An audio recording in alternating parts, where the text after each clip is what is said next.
What's up, everyone? This is episode 1 of the Game 1 podcast, and we're a part of Mo Boombox's team. I am one of 3 co-hosts here. My name is Daylan Burgess, and like I said, this is episode 1, and we're going to get started with, Game 1 podcast, which basically we're going to highlight sports scene within the DMV and across the whole country. And Tavon will be the host, so he'll be chiming in and making sure everything is straight and situated with facilitating and as far as time. So Tavon, thanks for being a part of this as well. And D Black, you got anything to say? No, let's get it. We try and go global. Get started. Bet. All right, D Black, what we got on the list, man, to start this thing off? What we talking about this week? Give the people the rundown real quick. Well, first of all, we're going to talk about 3 main things. One, the WNBA is coming up. So we're going to get into our each of our predictions and what we think is going to happen. And then we're going to talk about the GOAT talk. Who the greatest athlete? I mean, that's been a big topic for the past month since Tom Brady won his 7th ring. So we're going to get into that. And then we're going to have a little sports trivia where we're going to ask each other questions about interesting sports facts, something that most people probably wouldn't know. But yeah. Let's get it. I'm ready. D Black, you go ahead and start it off. Who you think is going to win the WNBA championship? Win it all. So Breonna Stewart, in the Storm, they did their thing last season, but I gotta roll my girl, Asia Wilson, in the Las Vegas Aces, because, this is the MVP, yo. She doing her thing. She has a smooth game. I really like her game. And my personal opinion, I think she's the best player in the league. I know Breonna Stewart, she has that title right now, and she rightly deserves it. But I'm rolling with the Aces and Asia Wilson leading the way. Wow.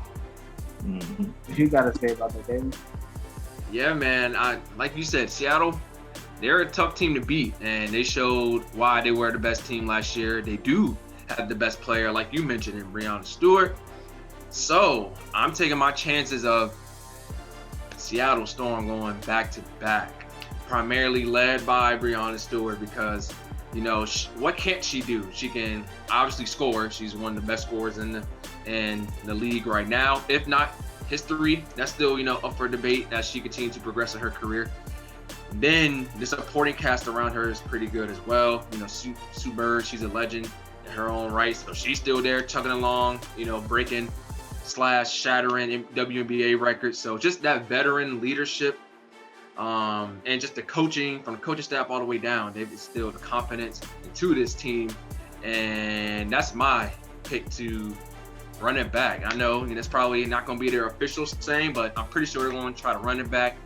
And it's COVID season. You never know what's going to happen. You're only like a player away from, my opinion changing for real. Because let's say Breonna Stewart catches COVID or something, then that's a different, different situation. But we're talking about in a perfect world, everybody's healthy and stuff like that.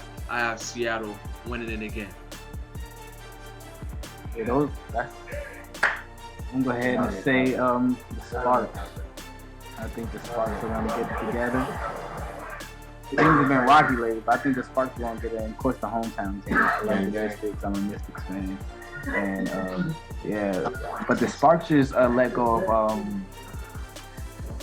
Candace Parker, right? Candace Parker. I was going to say 2 different names together. They just let go of Candace Parker, though. That's the bigger name we're going to speak about. Candace Parker. How you guys think about that? She's going home, pulling some Dean Wade stuff, going back to Chicago. How y'all feel about that? See, here's my thing.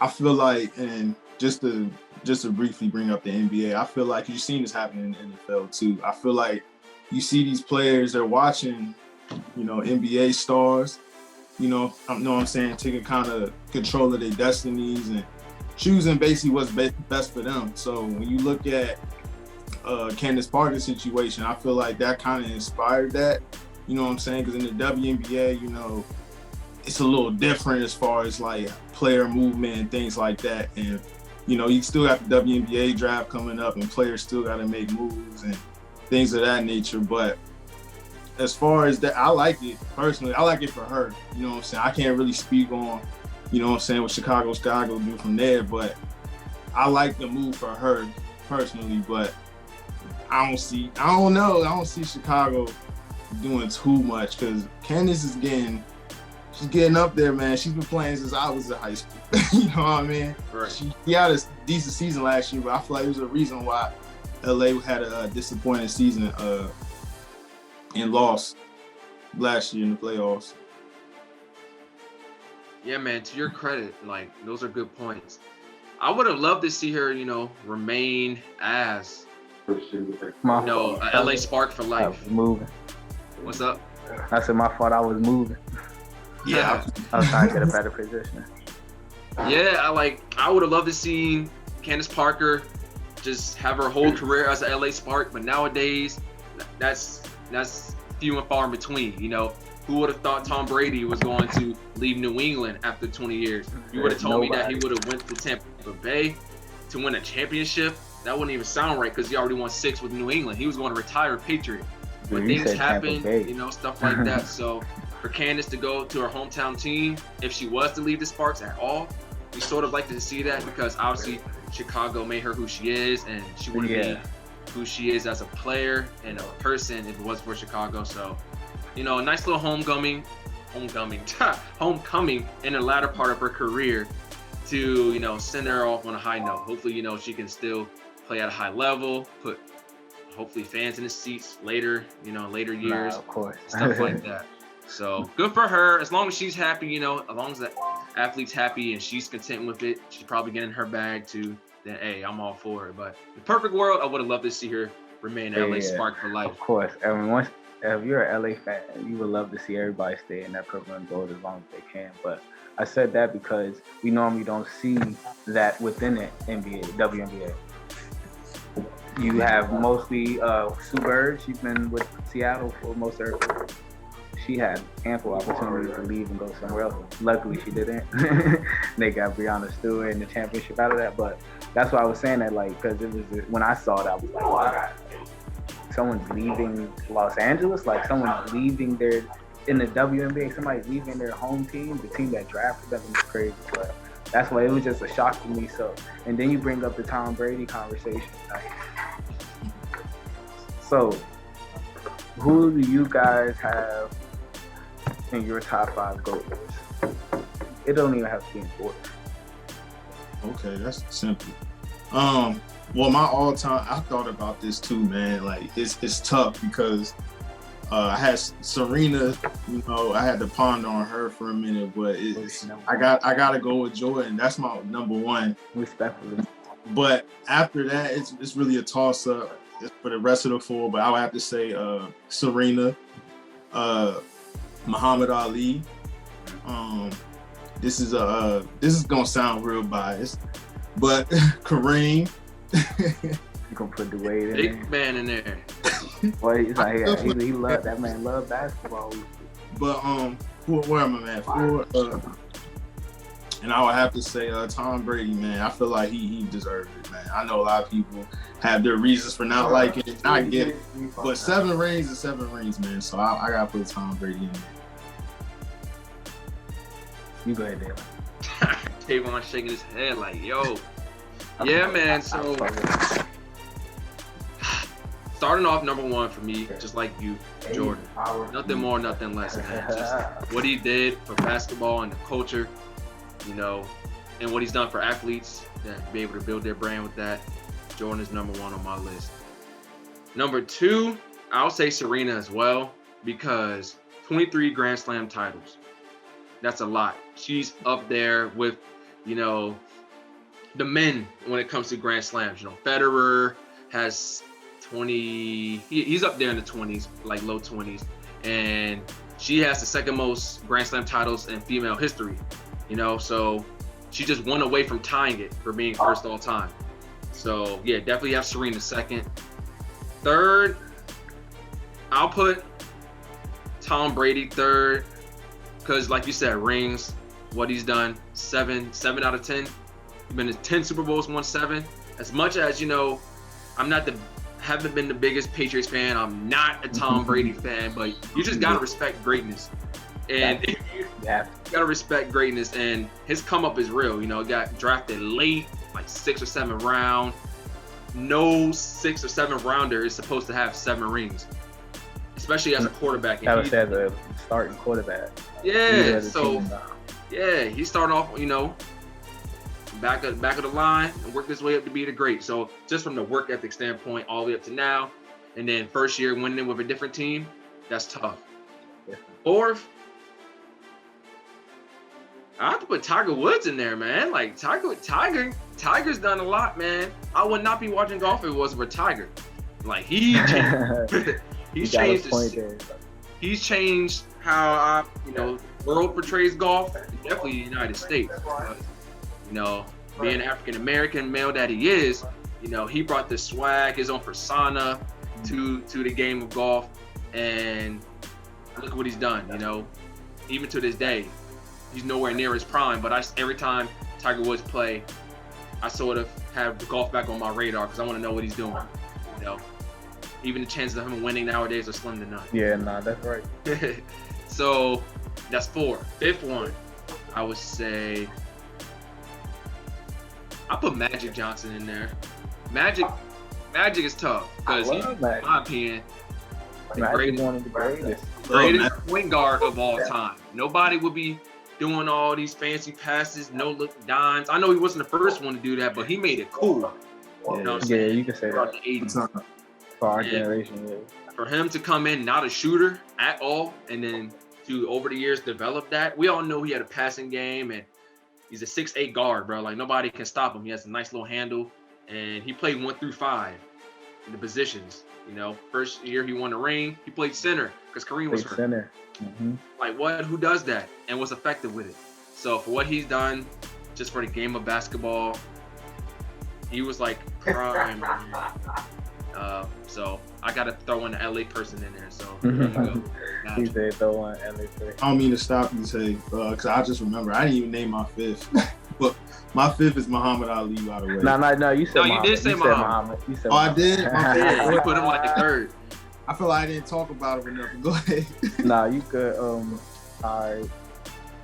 Those are some nice picks. It's a solid list.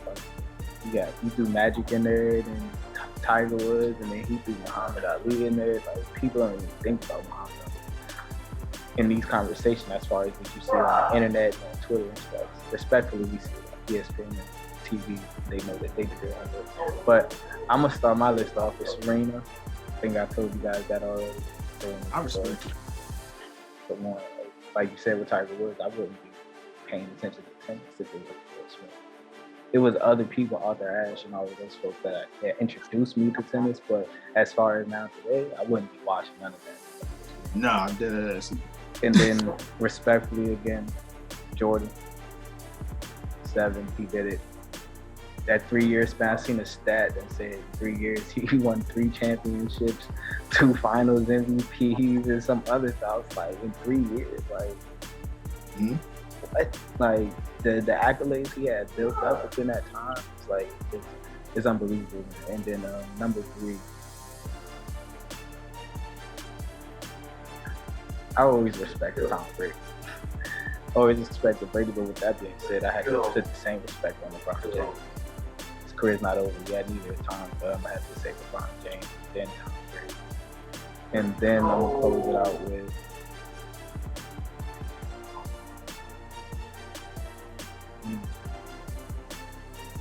Lisa Leslie. Lisa? Yeah, she was the reason why I'm so heavy into WNBA. One of them.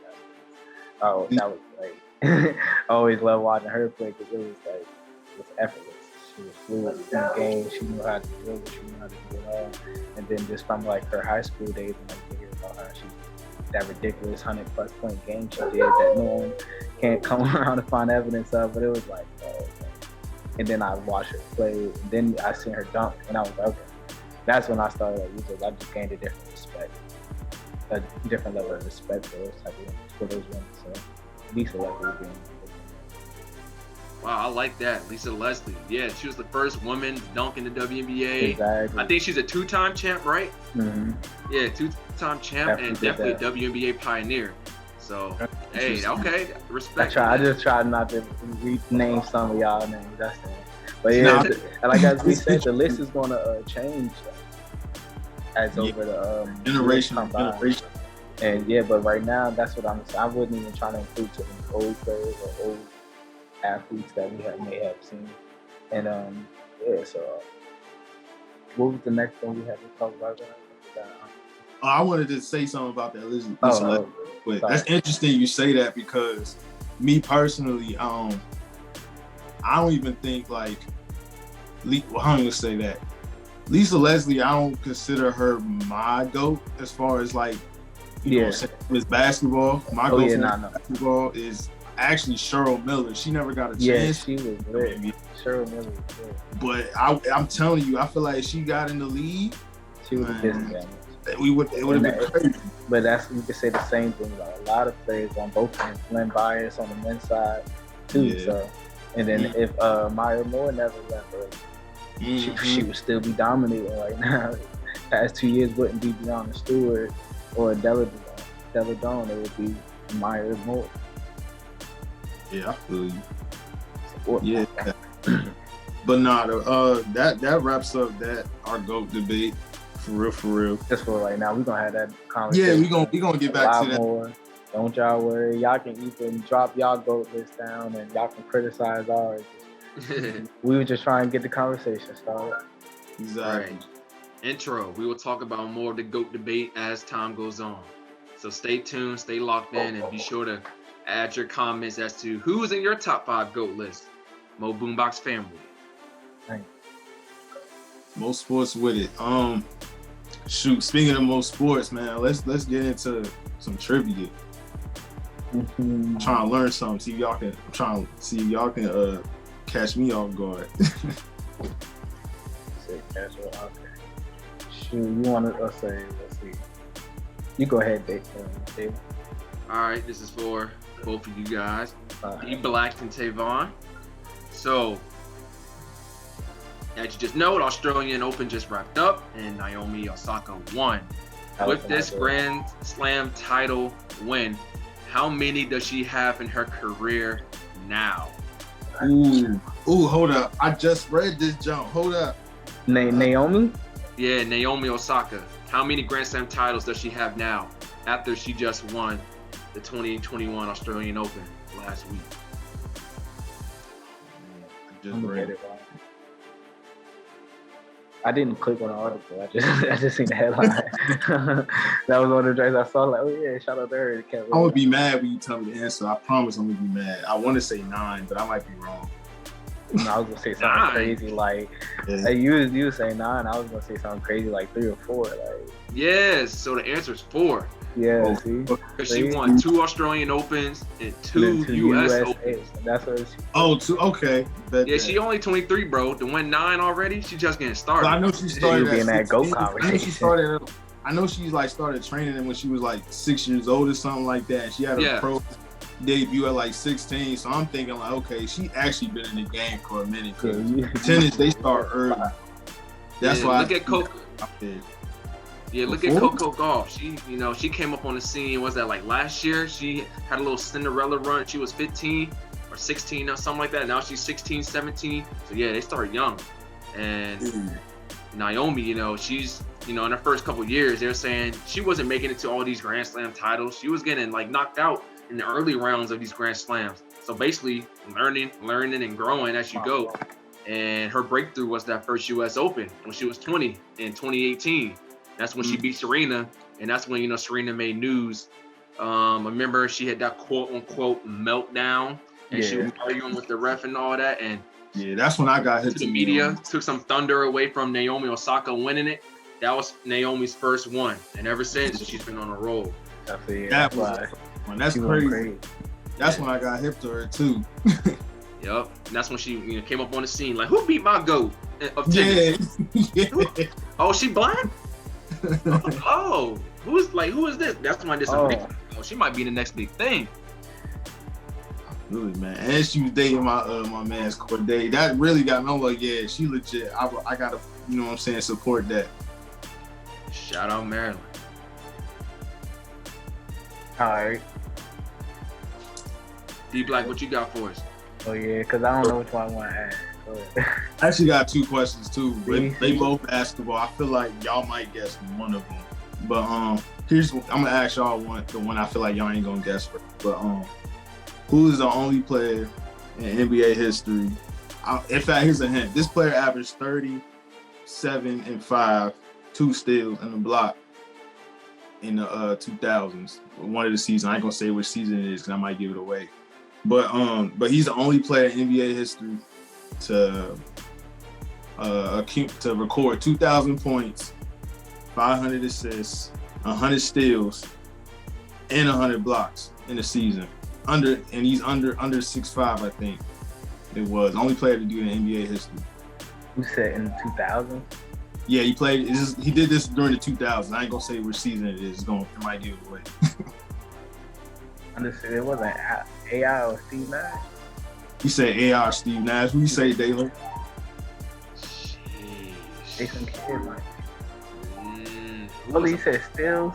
Who was who was a bona fide bucket like? He had 100 steals, 100 blocks, 500 assists, and 2,000 points in the season. NBA record.